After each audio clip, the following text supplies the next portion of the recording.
Sikat sa Japan, sponsor ni Alas. Unang paglapag sa Japan, Inoue at Casemiro magkikita na sa wakas. Ito ang pag-usapan natin, pero bago ang lahat, pakisubscribe po ng channel ko. Huwag niyo na rin kalimutan i-click ang notification bell para lagi kayong una sa balita.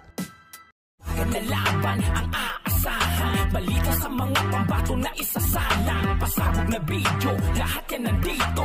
Minyo Cruz TV ang iyong paborito.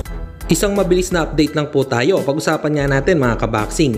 Malapit na nga ang laban ni 3 Division World Champion, current WBO Global Champion Jandrel Cuadrolas Casimiro kontra former World Champion Yukinori Oguni sa October 12. Madami na nga ang excited, hindi lang Pinoy boxing fans kundi Japanese boxing fans sa bakbakan na ito. Sa pinost nga ni Casimiro sa kanilang social media account ay tila nasa Japan na ito, kasi kung mapapansin nyo ang nilalakaran dito ni Cuadrolas, unang pagtapak sa Japan ni Alas, magkikita na kaya si Japanese Monster Naoya Inoue?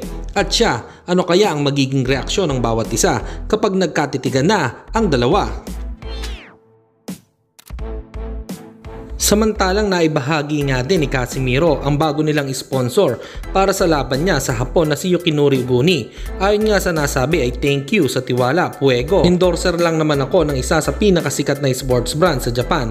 Thank you, Fuego. Grabe, ang ganda nga ng pagkakagawa nito. Hanggang dito na lang muna ang ating balita. Dito na lang ang aking Boxing News Report. Babu!